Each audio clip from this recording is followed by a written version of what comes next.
Hi, I'm Selena, a dedicated educator with over 20 years of teaching experience. As a test prep expert for Study.com, I'm here to help you feel confident and ready for the FTCE ESOL K-12 047 exam.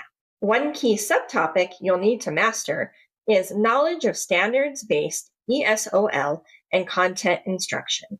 Let's dive in and get test ready.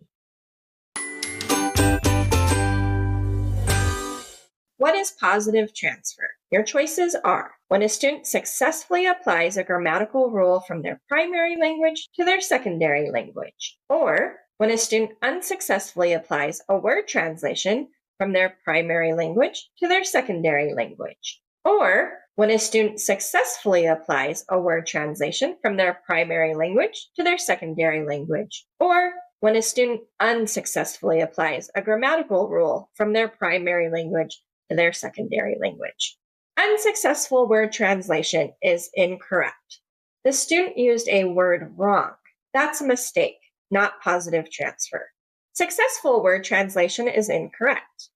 The word is right, but the question is about grammar, not just words. Unsuccessful grammar rule. The student used a grammar rule wrong. That's not positive transfer.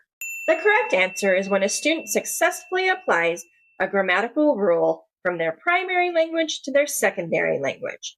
This means that the student's sentence is grammatically correct.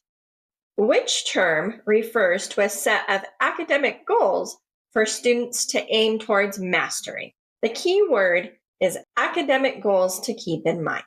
Your choices are assessments, projects, report cards, or learning objectives. Assessments is incorrect. They check what a student knows. They don't set goals. Projects is incorrect. Projects are ways students show their learning. They don't define what to learn. Report cards is incorrect. Report cards show progress. They don't tell students what the goals are. The correct answer is learning objectives.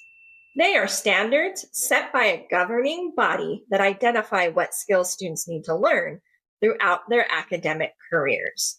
An ELL teacher wants to ensure that she applies basic guiding principles into the choices she makes for her classroom. Which of the following would be evidence of this? Your choices are: the teacher wants to introduce the students to a wide variety of activities and assignments that they may not be familiar with so as to expand their experiences.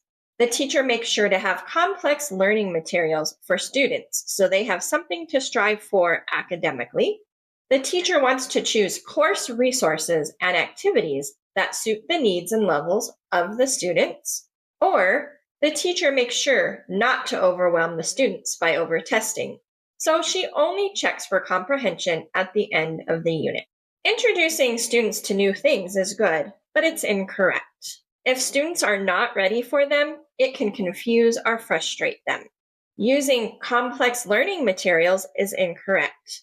They may be too hard and not match their language level. The correct answer is the teacher wants to choose course resources and activities that suit the needs and levels of the students. ELL teachers must consider basic guiding principles concerning resources and activity selection. Material must be content and skill appropriate.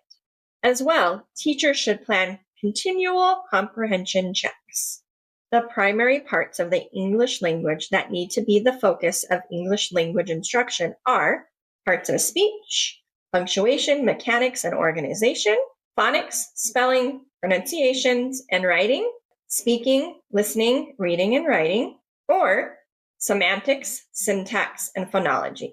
Parts of speech, punctuation, mechanics, and organization focus more on writing rules, not full language use.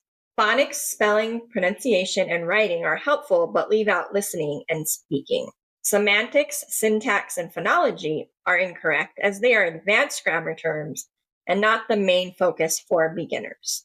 The correct answer is speaking, listening, reading, and writing.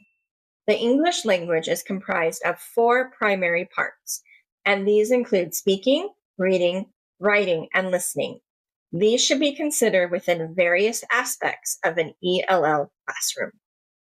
Thanks for joining me as we explored the FTCE ESOL K-12 047 exam, focusing on the subtopic knowledge of standards-based ESOL and content instruction. If you're preparing for this exam, I highly recommend using study.com with targeted lessons, practice questions, and clear explanations. It makes studying efficient and manageable. Don't forget to like and subscribe and drop a comment below. Whether you have questions, want to share your progress, or just let us know how your test went. You've got this, and I'm here cheering you on every step of the way. Happy studying!